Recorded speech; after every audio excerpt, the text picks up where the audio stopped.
Barstool Rugby fans, how we doing? Dylan Saucedo here, back for Man of the Match Wednesday with the Seattle Seawolves. Super excited again for these interviews. This week we're going to have Cameron Orr on first, and then we're going to go ahead and talk to Monate Akuei. Brand new to the Seattle Seawolves, Monate. So again, super excited to have him on today and kind of get those started. Going to talk to them today, both first 15 for the MLR this week in Week 13. The Seawolves are coming off a big win back at home against Old Glory. Tough match there, but got the win. It was much needed for them. Last 2 weeks, kind of had those heartbreaking losses, 2 close losses there away from home, and then got back to Tukwila this week and were able to get that W. We're going to get into that match a little bit more with these interviews today, so super excited to talk to them and kind of get their insight on how that match played out and talk a little bit about how the rest of the season is going to play out for them as well. After the weekend, the Seals are sitting at second in the West, back to just 3 points behind the Sabercats, and then the Legion move up to third ahead of the Jackals after a big bonus point win for them in the Cali Cup over RFC LA down in SoCal. So again, excited for these interviews today. We're going to go ahead and get Cameron on here first. We'll go ahead and talk to him a little bit about the game, himself, and then, of course, the rest of the season. Back of the match, we already had an interview with him a few weeks ago. Wanted to get kind of these two new guys on and get some more insight from a few more players. So, again, excited for those today, and just going to get started now. Cam, how we doing, my guy? Good, Dylan. Thank you for having me on, man. Definitely. I appreciate it. Definitely, man. Grateful to have you on today and taking your time out of the busy week, I'm sure. So, middle of the season here, big time for you guys. So, I'm sure you guys are much busy right now. So, again, my name is Dylan Saucedo. I'm here for the interviews today with Barstool. We're here to basically, get an insight on you as a player and the organization as a whole. Super excited for those today. We'll get right into it. Just want to give the viewers a little bit of a description of you, introduction to you. Cam's in his first year in the MLR, but has played plenty of professional rugby overseas. He started his high-level rugby career with the Australia U20s and the IRB Championships, then kicked off his professional career with the Greater Sydney Rams in 2015. The love for the game led him to England, where he spent 2 seasons in the Premiership before going back down to Australia to play a season for the Western Force and the NPC, and then the next season in Super Rugby Pacific for the Melbourne Rebels. This year, Cam's played 9 matches for the Seawolves as a force in the pack as a prop. Looking to have you on today and get right. Start off, big win for you boys after 2 close losses away from home. How did it feel to be back in Tukwila in front of those home fans and to get that W? And it was great. It's been a tough few weeks, obviously a few injuries and that through the squad. And probably opportunities there where we probably missed, especially down in NOLA, where we're in the game the whole time and just sort of goes right to the end and Dallas again. So to bounce back and have guys join the squad like Monate, who you've got on later, and have guys step up into those positions where, our regular experienced players aren't there at the moment. Stepping up and doing the job is awesome. So to be back in front of the home crowd, it was awesome. Macklemore was there, so look, mate, you can't get much better. Tukwila on a Friday night, so no, we're very happy with that. But again, a lot to improve on from that game, but not so many opportunities left in the season. So it's going to be a big few weeks ahead. Yes, sir. No, definitely coming down to kind of the end of the season there, this last 4 weeks after this bye week, which is much needed, I'm sure. You talked about Macklemore being there. I'm sure that atmosphere was off the charts there in Tukwila. It seemed like in the broadcast, it was a great little culture going on and, a lot of stuff, mixing around. So it was great to see. And, I've talked about that with a little bit, few of the guys a little bit. And they've said, it's kind of the same thing about how that atmosphere just kicks off, the night. And, on those Friday nights, it really gets, hyper in there. And it's really exciting to see. So great to hear that from you. And kind of moving forward here, you guys were able to kind of touch on that big try off that maul right before the half. And then kind of had that yellow, which was a little bit weird, kind of iffy there, but is what it is. What the ref says goes. The boys got a big stop there on the goal line, kept Old Glory to a penalty kick before the half. What was your mindset after the half trying to make? Definitely was about getting back in the game. Our set piece struggled, particularly around our scrum. We haven't experienced that, and testament to DC, they were fantastic in that area. They really came prepared with a plan, and we felt the brunt of that. So making sure that we parodied that a little bit was the main thing. But then just holding the ball, we knew we were getting quite a lot of payout, keeping the ball in hand and getting on the front foot. And Clarkey came in with a few words and got us up for it that second half. But what was really impressive, I think I mentioned it before, it's those sort of probably the more inexperienced guys stepping up in a big game and coming home with it right to the end. There was points there where we could have switched off and sort of given up the fight, but guys really took it with both hands, and even another young guy, Saya Latawa, the big second rower. He was fantastic, coming on and bringing a lot of energy, which is exactly what you want from the bench, from the impact players, because they had a lot of value. So no, that was definitely the mindset: hold the ball in hand and just be a little bit more aggressive. We saw DC, the 8, and a few of their other players were really great in that contact area, so we needed to make sure that we could step up and do that. And definite improvement in the second half, which is what we wanted. Yeah, definitely. Old Glory came into that match, a lot of fire. I think every team in this league kind of comes with that each week, right? One of the things I've been talking about is that each week it's kind of, anybody's game, regardless of where it's at, who's playing the match, who's on the field. Another thing we've been talking about is that those 15 guys that are on the field are there for a reason, right? Regardless of what number they're wearing, 1 through 23, all 23 of those guys deserve to be on the field, have made it to that level for a reason. Got that opportunity for a reason as well. So you talking about that, and kind of those substitutes coming in with that big advantage of being fresh. Late in the game, early in the game, regardless of it, got to come in and make an impact, and they did this week. Talk about those younger guys as well. Really making an impact, and I think keeping the squad together. You guys have been great to see kind of that dynamic. All the backs and the forward, both young. So it's been great to see. Talking about that match, you guys were able to fix some of those small errors that you've had kind of those last few weeks. A few big injuries, talked about that as well. What are the takeaways from this game, kind of moving into the bye week and those last 4 matches? I guess the main thing and the big priority, especially this time of the year, is for boys to rest up, to recuperate. And that doesn't mean just go off and go on holiday and not do anything. It means go and get your head away from rugby, but make sure you come back for this last little block. We've got 4 games before, hopefully finals come up, to really be in our best shape possible. Because it has just gone so quick this season. Like, we look back and it's only been a couple months worth, but it's a lot of games, it's a lot of training, it's a lot of time spent thinking about it. So rested, recuperating, and almost starting to prepare for this big challenge that comes up ahead. We know we got four massive games coming up, and getting everyone in the right mindset, the right shape of body for this time of year is key. And hopefully having some of those guys who are going through rehab at the moment coming back and back on their legs in a few weeks. So now we're definitely excited about that. But it's a really timely, well-timed bye for us, which is great.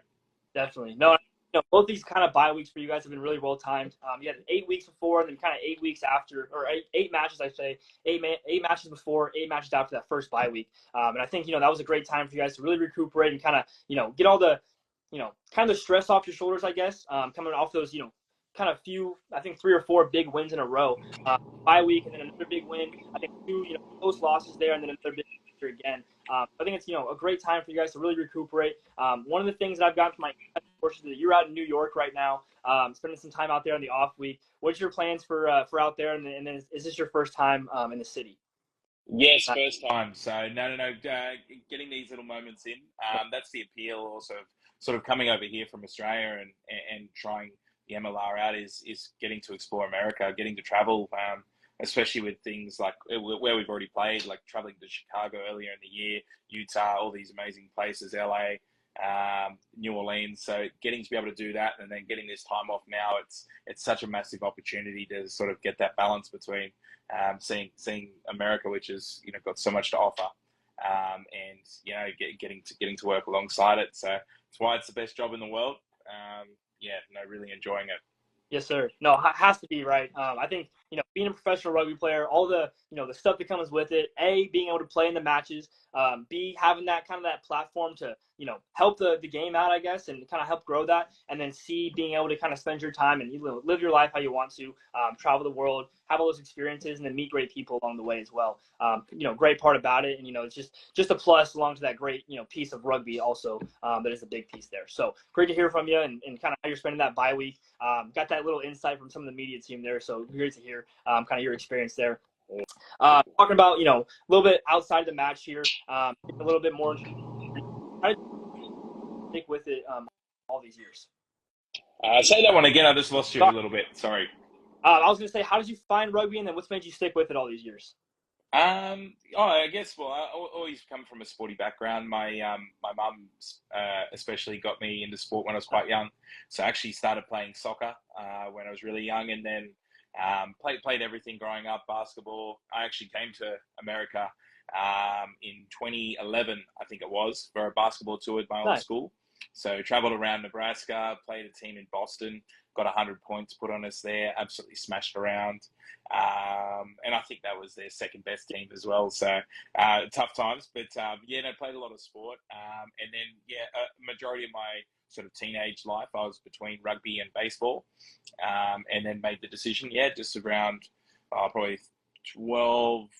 Probably a little bit 15 years old to commit to rugby.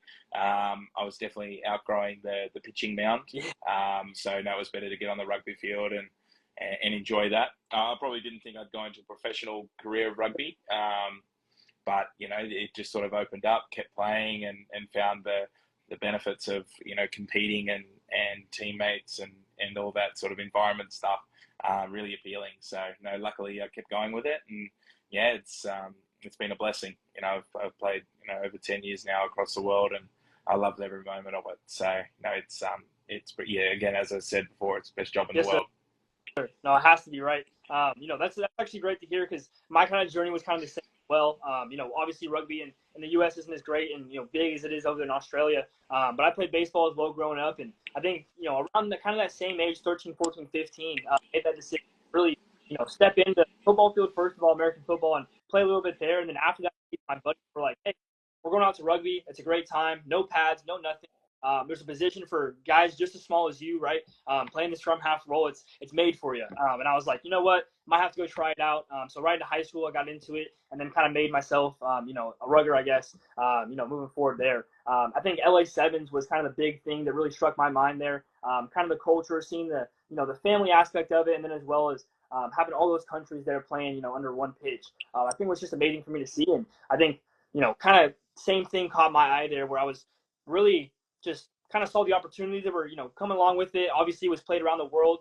That's something that I wanted to see, and so it's kind of why I joined the rugby thing as well. And great to hear from you and kind of how that journey's figured out for you. Kind of moving forward in your rugby journey, you're able to get that opportunity to play for the Australia U20s, kind of around that age. Started your professional career shortly after, but what was that experience like for you, and how has that played into your rugby career moving forward? Massively. Playing that sort of representative stuff, and even though it's just at a junior age or a young age, you sort of feel the pride of playing Yeah, for your country. Being at that sort of top tier level for your age, and your sort of your teammates around you. It's a really special feeling. So no, I really enjoyed it. I was lucky enough got to play in the Junior World Cup over in New Zealand, then over in Italy the second year, and absolutely loved it. And the experience of playing against players from all around the world, getting to go against the Springbok under 20s, whose pack was just as big as the Springbok pack they've got now in the senior squad. So they were really great experiences, and they sort of painted that even though just on a smaller scale, that sort of level of respect and pride that people have in the jersey, and definitely instilled that little bit of motivation to do it as a senior. definitely. No, and that sounds great. I think one of the things that was kind of equal in our rugby journey for some reason. I was able to go on tour in high school as well, and kind of see what the UK had to offer in terms of rugby. Right. I think something about us Americans here in rugby is that we don't really get to see a lot of the culture stuff. Until we really go to those events, kind of the LA Sevens, those kind of things, and then if we go overseas and are able to get that opportunity, it was great to be able to kind of see how those guys my age are playing rugby, finding kind of their way in the sport, and then how it's plays in their lives. I talked to one of those guys when I was out there, and basically what he was saying is that at school they practice rugby all week, kind of year round in a sense. And here in America we play football, baseball, a couple different sports usually, if you are playing rugby. And so it's kind of cool to see that, and that's kind of when I made that decision to really great to hear from you, how playing against those other countries and going over there really, paved the way for the rest of your journey, and then how that kind of played into your love for the game. Kind of talk about more of that love for the game. You're able to go over to England, that started your professional career, played in the Premiership, and then spent some time kind of back in Australia in Super Rugby Pacific. Now you're in the MLR. Where's the game kind of made you, or what about the game has made you want to travel around the world and and kind of play in all these different leagues? I guess sort of like the understanding well, firstly, like the appeal of coming to America is that it's what it's sort of done in the last 10 years. It has just grown so rapidly. And the amount of guys who've come out of here a better player that I've played with in the past. And, I speak namely of some guys that played, down in San Diego last year, like Benny Grant, the second rower, a few other guys, Samo Malolo. Seeing those guys sort of go on and make a career for themselves and really get the best out of themselves, sort of spoke really highly of the competition.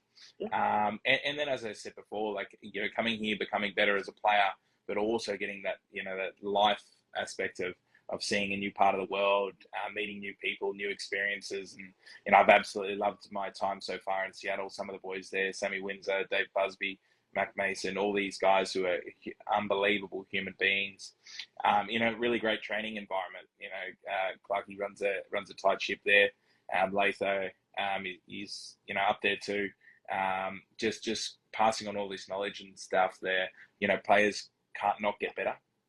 So that's an environment I want to be a part of, and seeing those boys who are aspirational and, for the American stuff here, and guys who are just enjoying life, it's, it's been really rewarding. So, I'm just absolutely loving it. And, it is what it's being cracked out to be, and it's only getting better each week, you can probably see in the results across all the rounds. They're quite close games, and even teams like Anthem, who sort of come through, a little bit late with some of their, or even coming into the competition late, but, sort of the improvement they've had across the field, and sort of the standard of play they're now going at, and the competitiveness that just goes to show that, it's all moving in the right direction. Definitely. No, we've seen kind of the league, really level up over the past couple of years, and you talk about that a lot. The Anthem team, they're going to take somebody down at some point in the year, right? Kind of like you said, each team is, they put 15 guys in the field, and they're meant to be there, right? That's something we talked about. It's really, playing out this year in the league. Over the last few years, we've seen kind of the rankings, be staggered a little bit. I think this year it's real even, and it's a real tight race. Even you guys have been sitting at second in the West for quite a few weeks now, and Seattle's or not Seattle, San Diego's really getting up there. Dallas is right behind them. So the race is tight, and the league is really at a level point. And it's kind of great to see. One of my favorite parts about the league is that all these different cultures and rugby backgrounds and all different stuff. Guys are getting combined together, playing on the same teams. You trying to talk about that, Mac Mason, Sam Windsor, those kind of guys. I'm sure you've played with every different kind of rugby player from all over the world, in your time, and all these different teams. What are these different experiences all over the world brought to your game? Kind of talk about taking and giving from those different kind of guys. Well, I guess sort of the different settings as well. Like, definitely when I was in England early in my career, the set piece was a massive aspect of it, where you have to have that down pat, and if you don't, you won't play, you won't get selected. Yeah. Where I feel like there's other areas which probably prioritise other areas of the game. Definitely in Australia, I feel there's definitely a focus on being an attacking ball player, 1 to 15 on the field.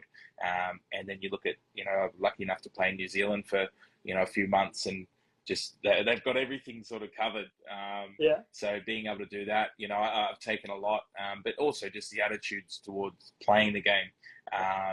Specifically over here, there's guys who just absolutely love having the ball in hand and trying to learn new skills, particularly a lot of the American guys who probably haven't had a lot of experience with sort of rugby across the world just yet. Those guys are just so keen to learn and be a part of it. Provides a really great platform to be a part of and to get better as a group. Definitely.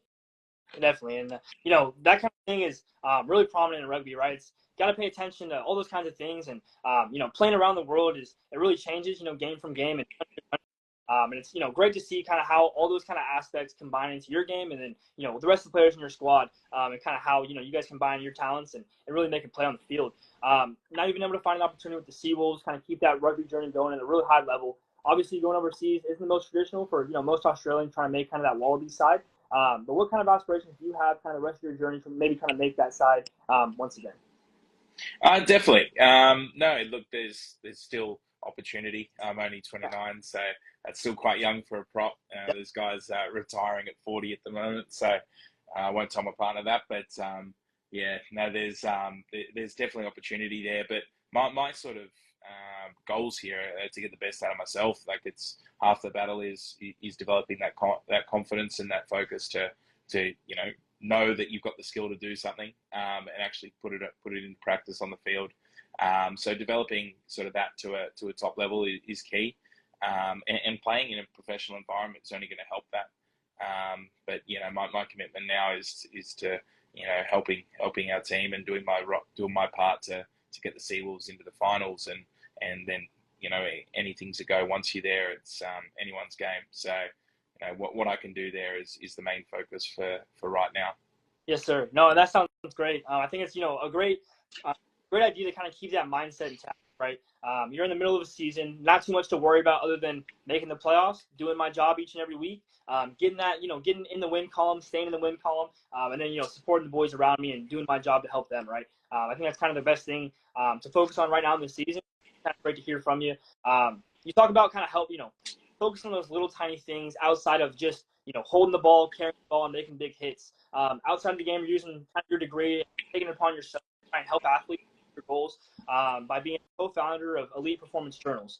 Kind of from what I've seen, you guys are doing some great work, and the product just seems like it could help any rugby player's game and kind of change their level of play there. Tell me a little bit about what you do there. What is Elite Performance Journals? Yeah, so it's a little something I started sort of throughout COVID with one of my really good friends, Carlo Tizzano, who's the flanker at the Western Force. But it's just really an idea which grew from our experience into sort of being able to pass on, a professional environment and what we get to experience to anyone. And it comes through the form of journaling, comes through the form of having a playbook there where, it sort of teaches goal setting, teaches habits, informs good behaviors.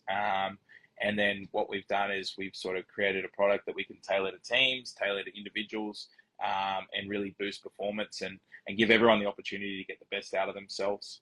That's the key one.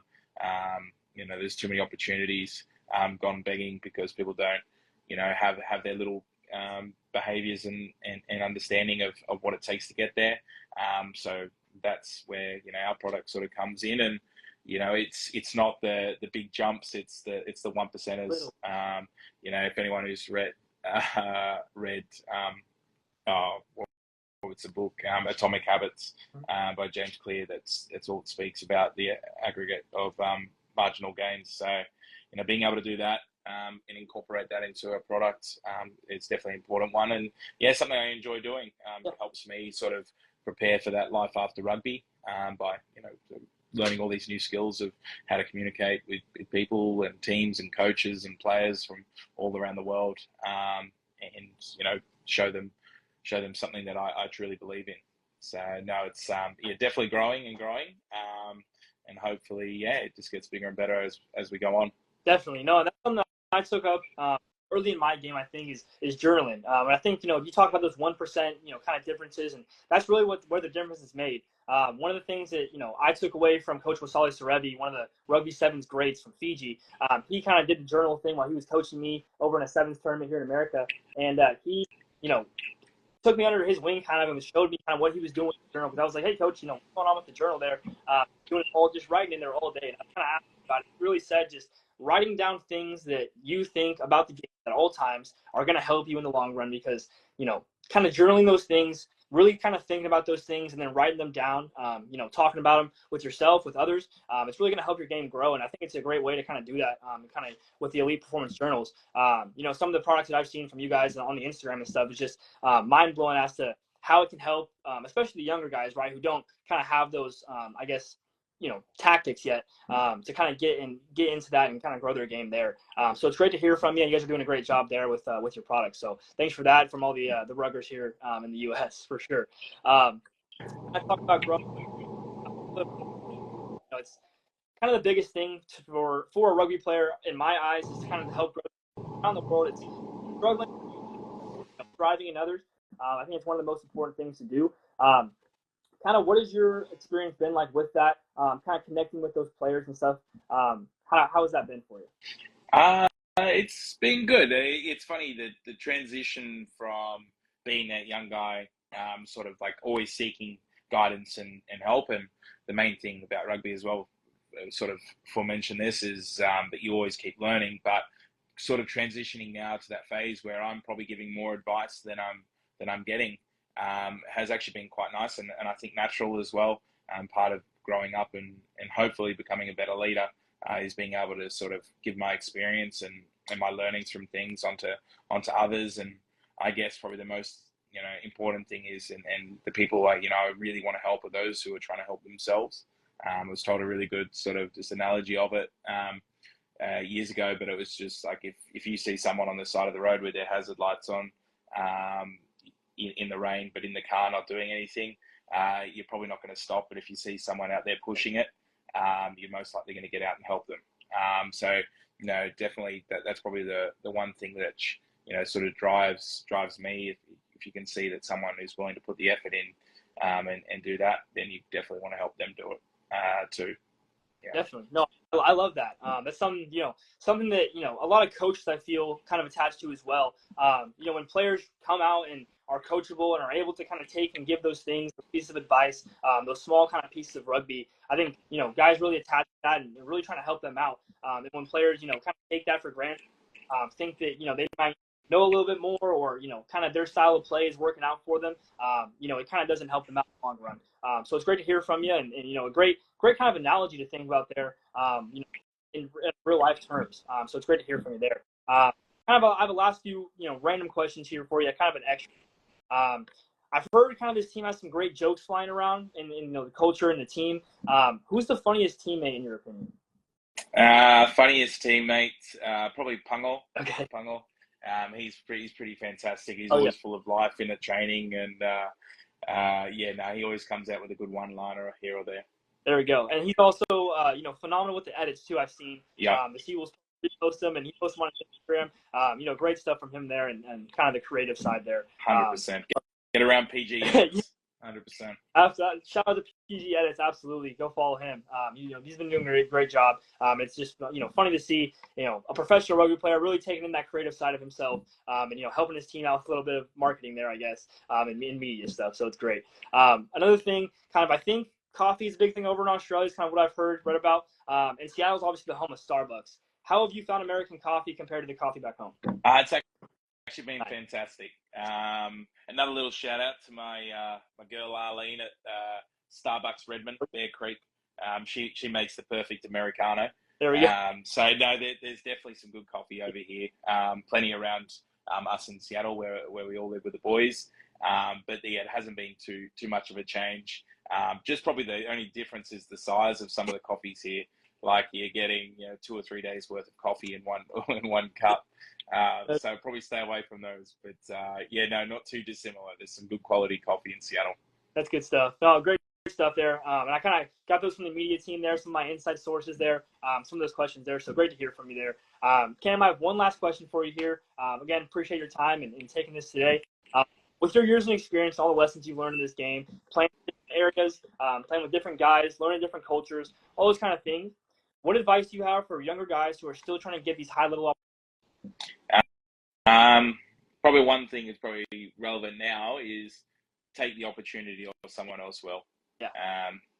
That's something that is there. They don't come around too often. You put yourself in the right frame to be getting opportunities, but when it's there, take it. Definitely. That's great stuff, Cam.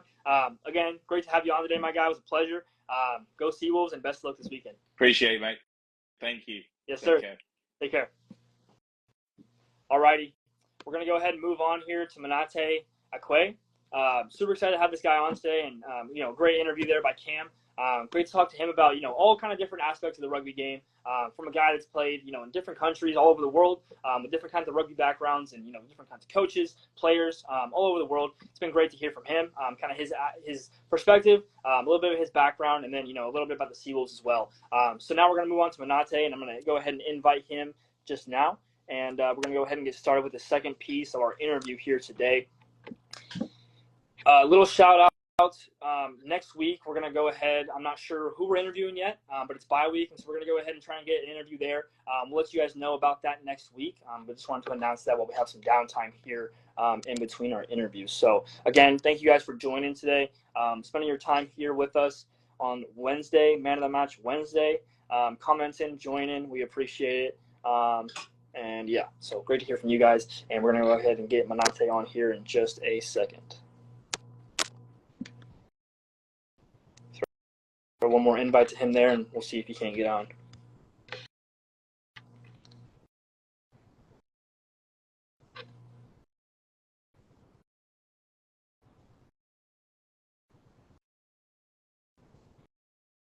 Should be good to go here in just a second. Looks like we got an invite request.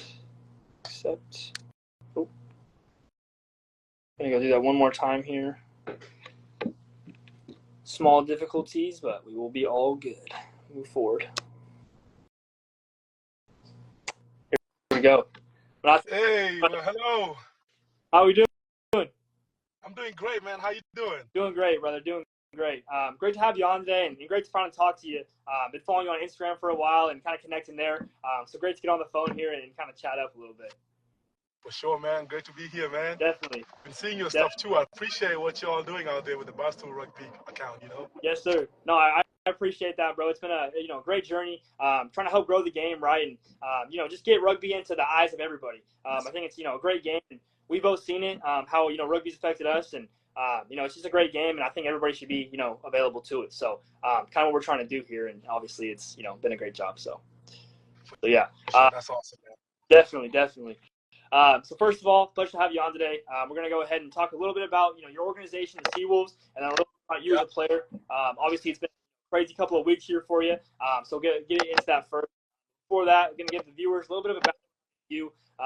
Monate has had a crazy rugby journey. I'll let him give the details there, but he's the first South Sudanese MLR player, and after earning a spot on the 7s and 15s Kenya national team, moved to the U.S. in 2020 after the pandemic kept him from returning to Kenya on a trip here to play in the LA Sevens. He then made a break with a few local teams, and then soon after got the call to play with the Old Blue in New York until last spring when he was called up to play with Rugby New York.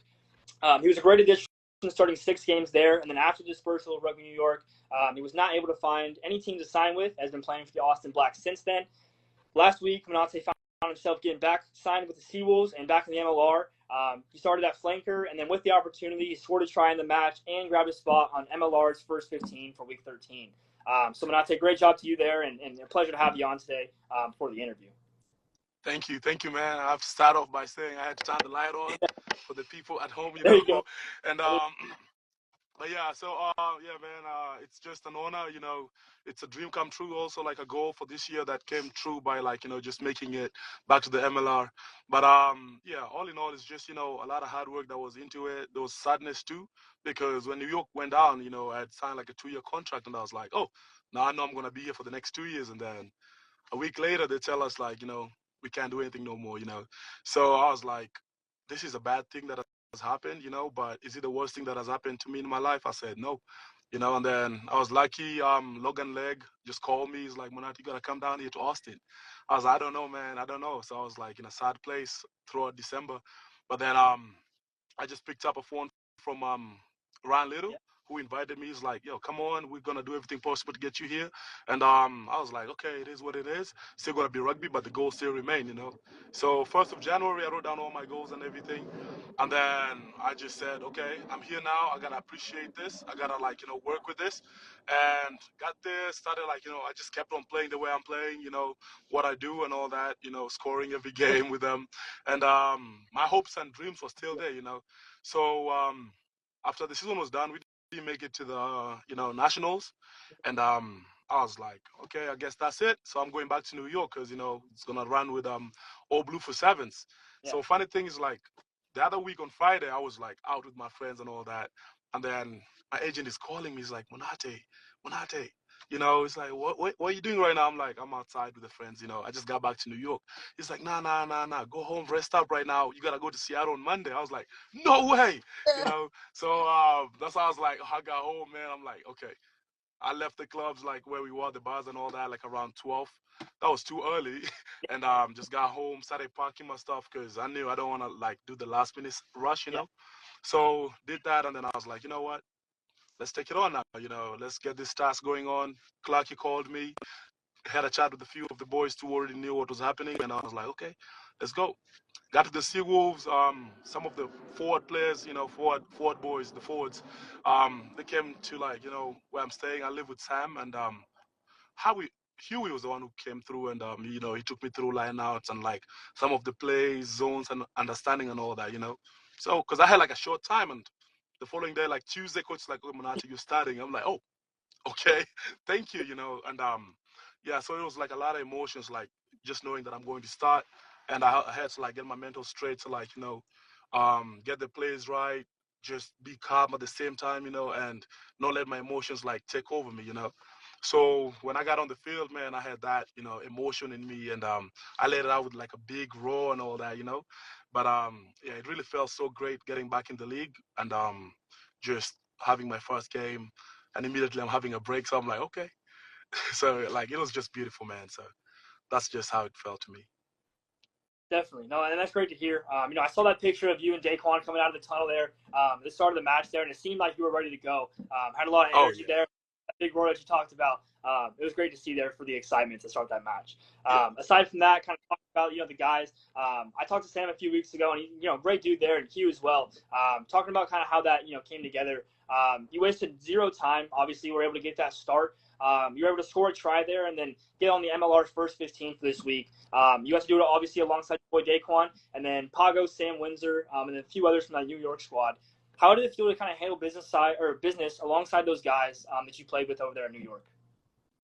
Well, first of all, with Daquan, that was like immediate connections because we've been playing together since 2020, Oh, and being back with him, like we've been living together. Every team that I've gone to, he either follows me or I follow him wherever he goes. So when I went to Austin too, Daquan came to Austin, but then a week later they called him and he moved to Seattle. He's like, Mona, don't worry, you find your way here. I was like, I don't know, but we'll see. And then a few months later, I'm playing with him again, starting together, and then like everybody else, like the boys that I play with in New York, we had like a great connection going on, and this year we were like gonna have something special in New York because it was gonna be like the first year that we all like had like a preseason together and everything, and like that didn't happen, but just being there also like already being like, okay, I know some players on the team already, so that already gives you like an enough boost of confidence. So you don't have to like struggle too much again getting to like fit in and all that stuff. And then on top of that, everybody else on the team is like very welcoming. This is the first club that I've gone to, and I haven't seen like senior players like having a gap between senior players and the newcomers coming in. So I just felt comfortable immediately. Everybody's like, whenever I ask a question, nobody's taking it like I'm bothering them or something. No matter how many times I ask or no matter how many times I say, huh?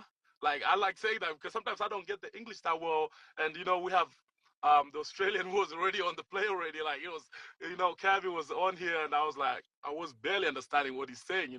But yeah, the accent thing also like they're just patient with me and all that. So they've shown love. The coaches, the management, and everything.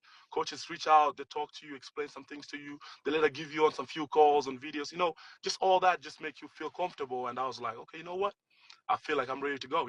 So really feel great, brother. definitely. No, Yeah. has to feel great, right?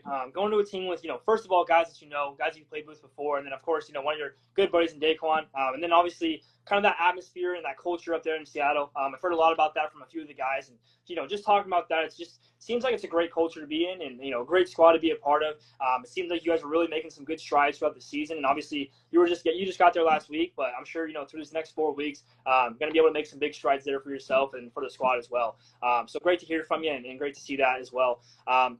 I'm sure you've been watching the MLR kind of leading up to you joining the Seawolves. League is leveled up, and it seems like it could be any team's game any week, regardless of where they're playing at, what time of the day it is, any of that kind of stuff. Even that Anthem team, even though they haven't won a game yet, they're probably going to take somebody down at some point this year.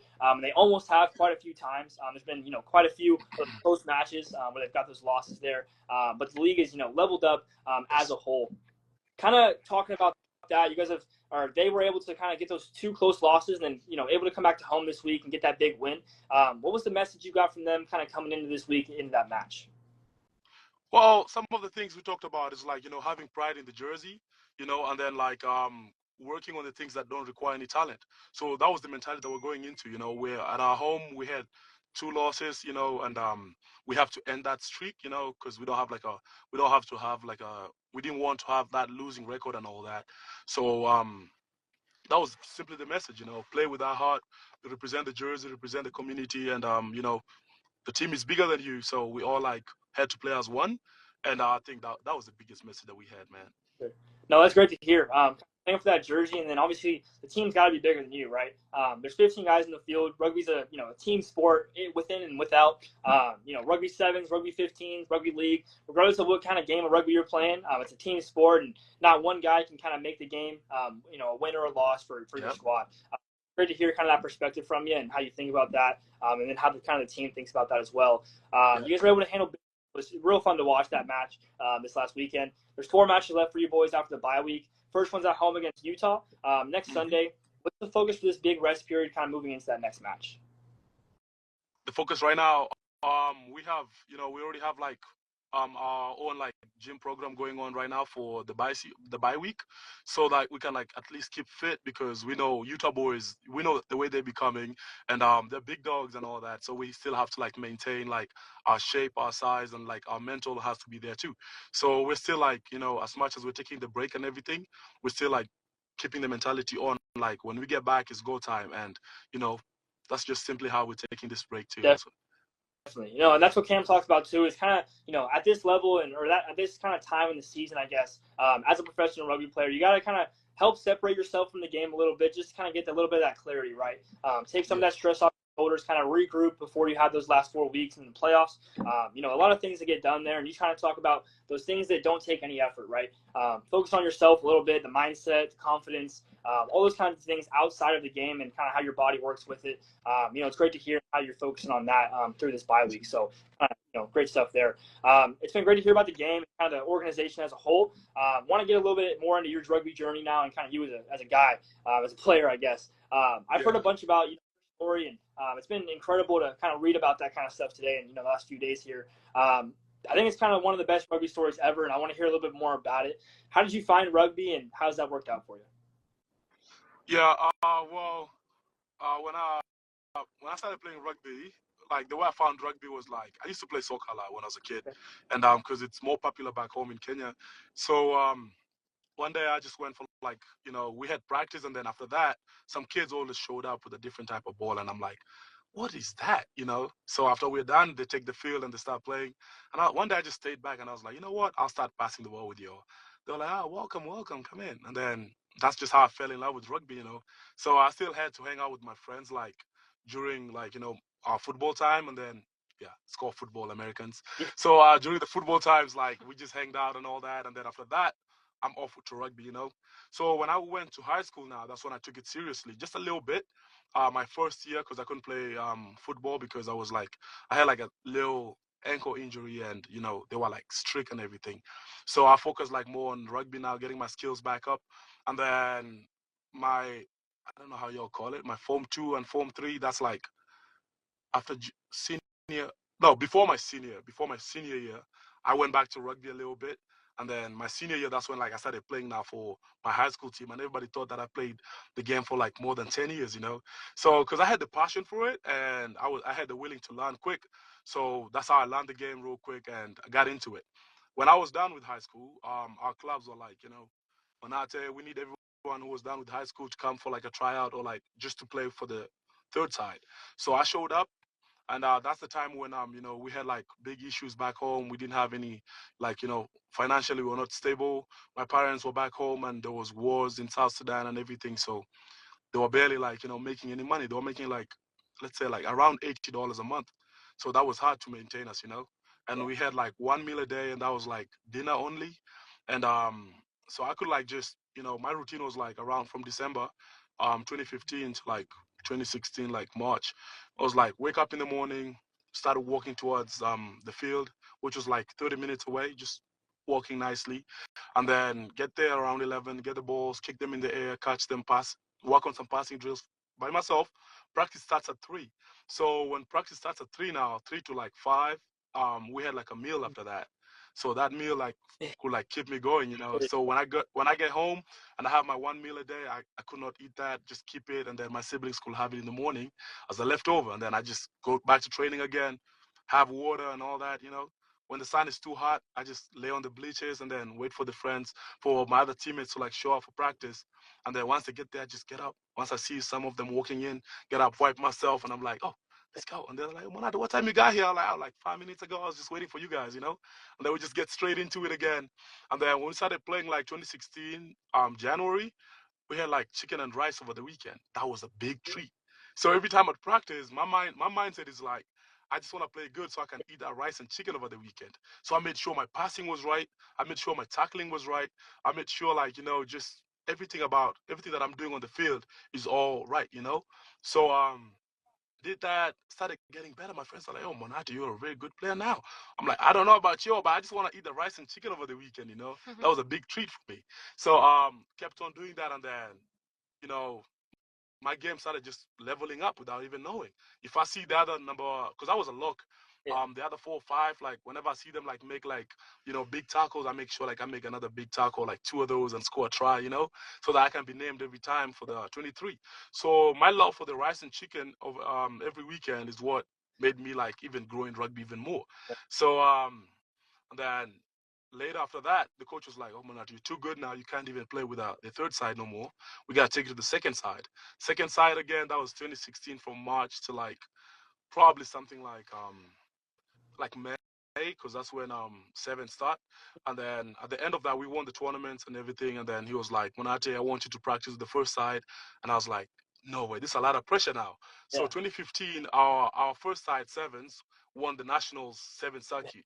So just being put out there 2016 now to like play with the big dogs now, I'm like, I don't know what to do. So the coach just built my confidence slowly by like, starting me like a few games.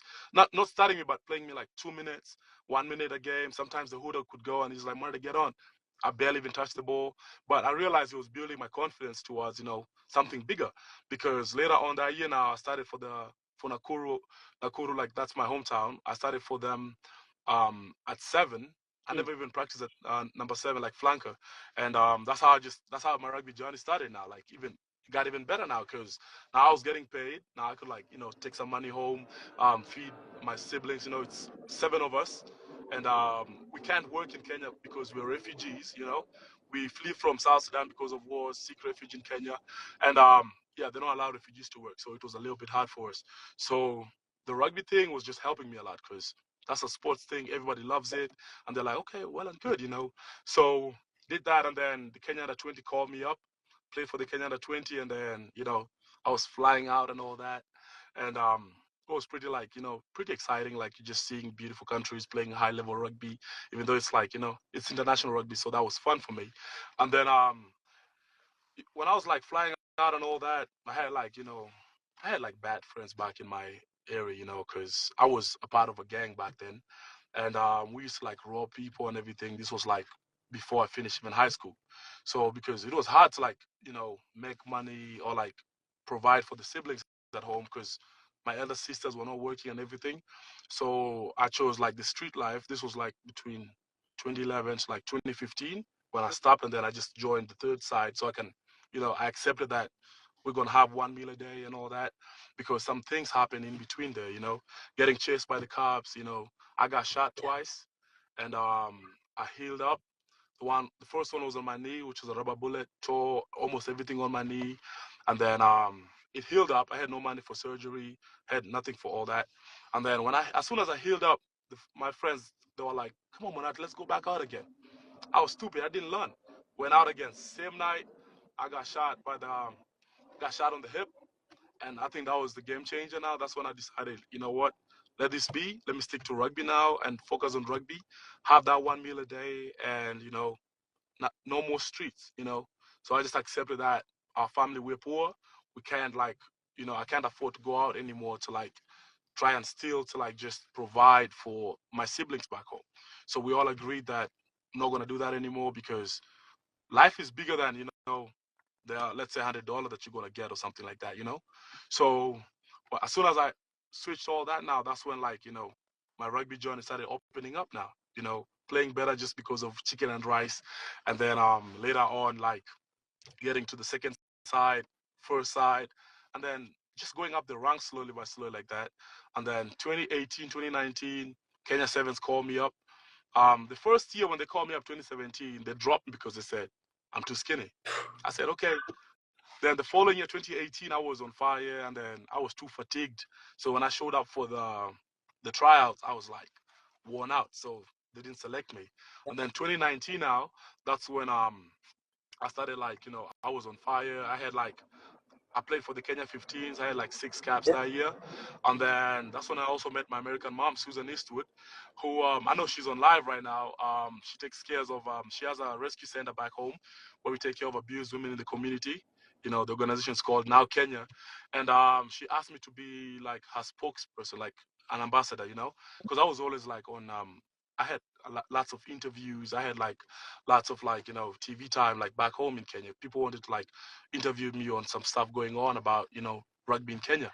So at the end, I would like always speak about the center and all that, just create more awareness of what she's doing. And that's how I met her. So 2019, met Susan, played for the Kenya 15s and 7s. They called me up. Safari 7s, we won that, and then they were like, Monate, you in the team for the 2020 HSBC series. Or was it 2019, 2020 series? And I was like, okay, that's great. I didn't play the first two. Then I was coming for the LA. So when I came to LA Sevens, when I came for LA Sevens, I was injured the week before that. But I said, you know what? I'll still go cheer on the boys. So when I went on, I was like, okay, because I couldn't go to Vancouver. I said, I'll fly out to the East Coast, say hi to Mama Susan, then fly back to Kenya, like after visiting her. So as soon as I went to Virginia, COVID happened, and there were no flights back home, and I couldn't do anything else. They just said, Manado, you know what, just live with us, stay here until the flights open up, And that's when, like, my dreams are there. Like, I'm calling my sister. I'm like, I'll be back as soon as the flights are on. My sister's like, why do you want to come back? You always wanted to play professional rugby, and now you have the opportunity to do that. So when I talked to my sister, I said, I know, but things are tough on this. And like, she said, no, other people have had it worse. You have this chance, it's right there. Use COVID to like make yourself a better athlete, and then the following year just go off. I said, okay. So I talked to Susan. She got me like a gym membership in Tappahannock, Virginia. That's middle of nowhere. And it was just that was like just something great to do like during COVID. So I was like 78 pounds when I came here. I was a little bit skinny. And then she just put me on. I had like, great workouts. I had like some like an online trainer or something like that, but just to give me the workouts to do. But pushing myself, that was just up to me now. But Susan was the one who was always like, Monad, you gotta go, you gotta do this. There's Tiger Rugby Combines coming up. She books a flight for me. She's like, let's go. We go. That's when I met most of my friends, a lot of my friends that I'm playing with right now. That's where I met them. Tiger Rugby Combines 2020. I went for all 4 of them. And each and every one of them was like challenging me because you have to set a new record every time. You see someone else who's way better than you. Speeds as like Malik Bryant was there, Freddie Gamo was there, all those friends of mine. And I just had to like level the game each and every time. So when I see them, I'm like, oh, they're bigger, man. I need to gain some size. Okay, when I put on a few pounds, I'm like, I'm still slower than them. I gotta run faster. My skill set is there, but there's some things that if you want to go professional, you have to improve on a lot. So I feel like just going for those combines too, and Susan making sure that I've registered for them, and she's flown me down there. She always showed up for all of them. We always flew there throughout. During the pandemic, the flights were like so cheap, so that was another clutch too. So I went for the combines and all that. My dream was still vivid now in my head. I'm like, I'm in America now, and I can achieve anything I want. So as soon as COVID ended, we had like a few more tournaments coming up, like invitational tournaments with the Harpooners, Tropical Sevens, another tournament that's played in Houston. I don't even want to remember that because that field was bad. But yeah, I just showed up for all of them, and people were like, "Yo, you're so good, man. Which team are you playing for?" I'm like, "I don't have any team yet." That's when connections started going out, and All Blue, one of the players that I met was like, "Oh, you want to play for All Blue?" And I was like, "I would love to." So they put me in touch with All Blue in New York, and I think that's where my rugby journey started in America now, even way better. So I moved to New York, and I'm in front of like Rugby New York is right there now. So whenever I'm playing, someone like Steve Lewis could be there, or Maddie at that time, who was the head coach. And whenever they showed up, they would like, just scout, and they would be like, oh, we need you, we're going to pick you up and all that. I was like, that's great. So the next step was like just work on the visa that I had now, switch it up and try and get like a social security and everything. That was another whole process. Applying for that took like from 2021, I got my social security like last year. Yeah. So I had all those years just working. No MLR team wants it because, bro, you don't have this, you don't have P1 visa, you don't have a social security, you know. So as soon as I got that, like I got that like March 28th. 2 days later, New York signed me, and that's when I was like, let's go, you know. So yeah, man, that's just Man. how I became first South Sudanese or Kenyan in the Yeah. MLR, you know. And I really I couldn't say anything worse about that. Like that's the best thing that has happened to me, and living my dreams, man. And then the dreams being shattered again by New York falling off, and then being revived like a week later, man. That's all God, Oh man. yeah. You know, praise God for that. And God, I'm just grateful, man. Yes, sir. No, That's basically my journey, man. no, and that's great to hear, man. I think kind of putting that into perspective.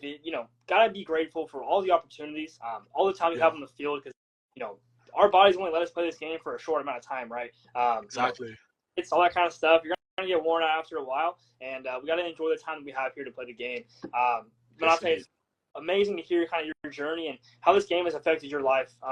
Tell me a little bit about how it feels to kind of be, in the position now to have the platform to show the people back home what's possible, what you can do with the game of rugby, and how that can affect your life.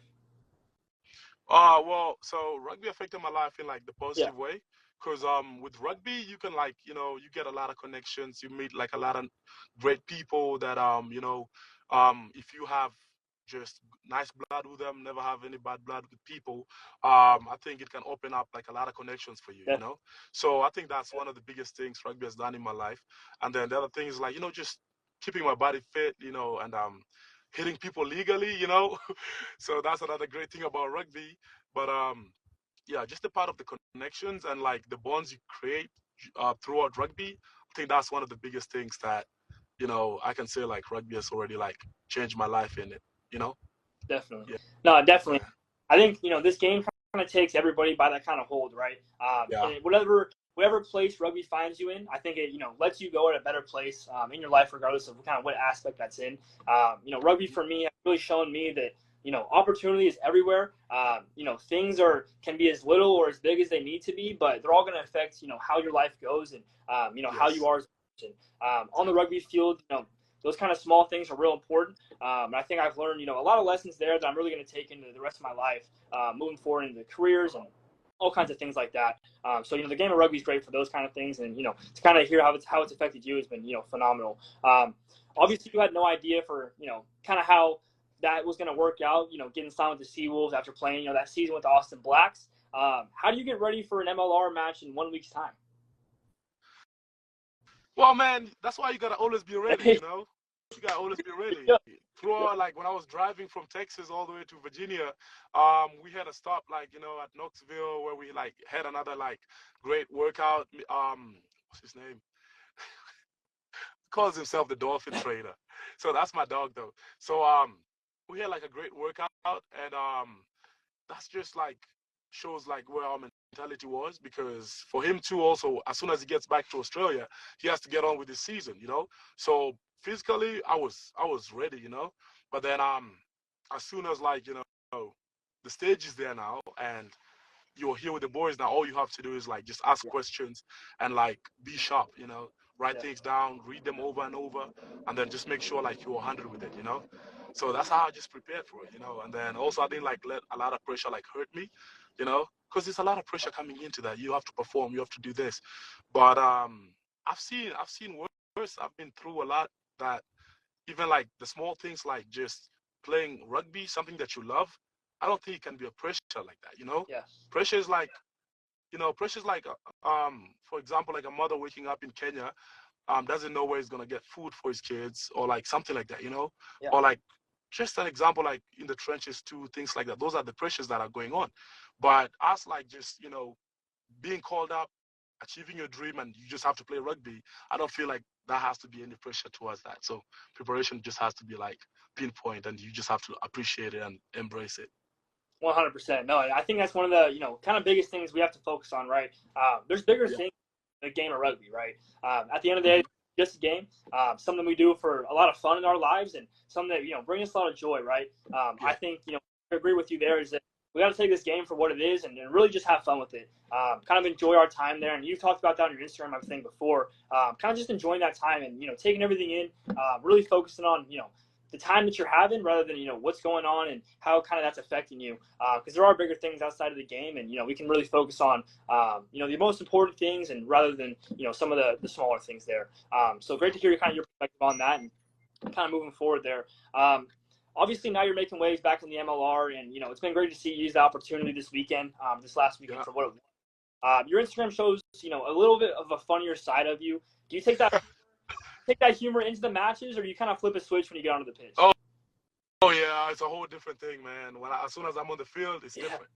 It's different. Like even when the fans are chanting your name, as soon as you turn to them to like cheer with them, that's when you lose your focus, and I don't like doing that. So social media and my rugby life are different things. There you go. Like I try to relate my social media though to like rugby. Yes. But at the same time though, as soon as I'm on the field though, I don't bring my social media into it. I just focus on the game. But when I'm doing my social media, I relate it to rugby. Oh yeah. Yeah. But I can't relate a rugby game to my social media. Yeah. That's just Yes, sir. No, that's a good have, right? I think with me too, I have to, really separate those kind of two aspects of life, right? The fun part of it, the funny part of it, the Instagram stuff, and then obviously the real rugby stuff, the real training, the focus, all those kinds of things that go into the game. You got to kind of separate. Great to hear that from you and kind of how you do that. One of the things I saw on your Instagram a few days ago on one of your posts, you wrote down a few goals for your whiteboard at the beginning of the year. You talked about that in the beginning. The first one on the list was to get a pro rugby contract. That was #1 goal for the year of 2024. The next one that actually caught my eye was the one that said always give 100%. Obviously, you completed, the first goal last week. How has that first or the second goal pushed you kind of in this rugby journey to do what you do? Well, so the way that has pushed me, because if I give 100% in every game, even if I'm playing D1 or D2, as soon as you give 100%, people always notice that. So if you give 100% each and every single game that you play, people are going to talk about you. Your name is going to go out there, and people are going to be like, why is this guy not in the league, So if you give 100% every time, I think that's one of the things that, pushed. Because imagine if I went to Austin and I was just casual because I'm like, this is not my level, I should not be playing here, and I just, give like 75% or something like that. I don't think I would have made it here, Yeah. But as soon as you have that mentality whereby you just have to keep on going hard every time, that's what opens the opportunities, no matter what, Yes, no matter what level you're playing. Yeah. Yes, sir. No, and it has to, right? That's one of the most important things about being a rugby player is, putting your effort on the table. Once you're on the pitch and once you cross that, that white line, you got to put everything you have on the table and, leave it on. Exactly. There's 14 other guys in the pitch or 6 other guys in the pitch, and sometimes where, they're depending on you to make a tackle or to make a play before they can do something about it, right? So I think, that's kind of a great, way to think about it and something really good to focus on. Kind of talk about that a little bit more. And, with that, what does it mean to you to be able to have this opportunity to represent your people back home, kind of being that, being that idol for them back home? Yeah, man. What it means to me is like, I'm giving people hope. Yeah. I'm giving them hope that, you can like just come out of like nothing to like achieve something, because, they all see me. They've all seen me like, walking all the way to practice together, and, they've seen all the things that I've gone through, and also like everyone from my high school too, everybody who knows my history, they've all seen me like at my lowest and everything, thugging and all that stuff. But as soon as they see me like playing on the big stage and everything, that like gives them a lot of hope. Yeah. So that's the biggest thing that I feel like, I've taken to them, like big time. Yeah. So just representing them gives them hope a lot. Yes, sir. No, and, putting 100% on the table each week, it's a great way to do that and kind of represent that in a way, right? I think, taking that opportunity for what it is and at full speed by the horns is the best way to do that. And I think you did that this last weekend. And I hope, not hope, but I know you're going to do that the next few weeks. So excited to watch that and kind of how that plays out. Now, you have a good connection over there at Great American Rugby with our boy Lance. Yeah. Good dude over there, and he's doing some great stuff on his side of the internet there. One of the Congrats on his marriage. Dude, yes. Shout out to Lance, man. Great American Rugby got married this weekend, so congratulations to him. I actually forgot about that, but I did see that on the Instagram. So big congratulations to him. I wanted to touch on something that he does and kind of his page there. A Great American Rugby tradition kind of who's your biggest supporter, somebody that you want to show love to on the show here today? Oh yeah, on the show today, my mama Susan, Yeah. one of my biggest supporters, and I have my girlfriend too, Sophia. Shout out to her and Emma and Colby. I know they're watching right now, and I really love that about they just show a lot of support. They send me like cute messages after the game and all that. So I really love that. So also my family, my siblings, my brother Kurjil, one of my biggest supporters, my sisters too, and everyone else back home in Kenya. So my whole team too, my teammates and all that. So those are some of my biggest supporters out here. So I would love to like just say I love you all. So big time. There you go. There you go. And you have to show where it's due, right? The credit's always due somewhere, and you got to give it to those people who really support you in life. Yes, Where you're at in your rugby journey, where you're at in life, there's people that support you along the way, and make those processes a little bit easier for you, boost the confidence a little bit. Some of those after game texts, the good jobs, yes. else. It's something that we need, and so something that helps along the way for sure. So grateful to hear that from you, and kind of that shout out there. Monate, it's been a pleasure to have you on today. I have one last question for you. Obviously, if we didn't do this interview today, it was going to happen at some point. It's going to have to get it in. Thanks for coming on today. My last question here for you: what advice do you have for younger guys who are still looking to get this higher level opportunity on the rugby pitch? Well, I would like to say just keep working hard and be willing to learn. Yeah. Ask questions every time if you don't get anything right, and don't be afraid of like just like making mistakes. Make as many mistakes as you can, but also like don't overdo it again. If you make one mistake, correct yourself and make sure you don't do it again. So that's just pretty much it. Just work hard, give 100 every time, and always like just believe in God, man. Believe in your goals, believe in everything that you've written down. And if you don't have goals, go ahead right now, write some of them down, and that'll be much it. There we go. Yeah. I love that, man. Write your goals down. Sure. Focus on the things that are important and give 110% wherever you are, whatever you're doing, especially if it's on the rugby pitch. For sure. Monate, pleasure to have you on today, my brother. Thanks for spending time on today, and best of luck throughout the rest of the year. For sure, man. Thank you, man. I just landed in Mexico City, so I'm just in the car, getting ready to go to visit my girlfriend's house, her family and everybody. So I just had to stick out a little bit and get on the meeting and everything on the Zoom on. Oh, I'm nervous now. Just to get on the line. Yes, sir. No, I appreciate that for sure, my man. Taking time out of the day, it's very important, very busy. So I appreciate that a lot, and the fans do as well. So thank you very much. Thank you so much. Appreciate it. Yes, sir. We'll talk. Emma and Colby, thanks for tuning in. Yeah. I appreciate you. There we go. All right, brother. Cheers. Cheers. All right, thank you. All righty, guys. Great day of interviews there. We had Emma and Colby. Love you lots. Shout out there for Monate there. But again, great interviews there. And thank you guys for joining us today. I have 16 here at the end of the live. I think this is one of the highest follower counts we've had at the end of the live here. So it was a long one here, but thanks for following us today and following along the live. It was great to talk to them and kind of get a lot of insight on each kind of different part of rugby. I think these professional guys really have a good perspective on how that's playing out, especially in their lives and at that level of the game. So great to hear from them. Again, next week, Seawolves are going on to a bye. This weekend, no match. So next weekend they'll play Utah on Sunday, I believe, back in Tukwila. So very excited for that match, and we're going to go ahead and see what we have in store for next week. We'll let you guys know here in the next couple of days. But again, thank you guys for joining today, and Barstool Rugby out.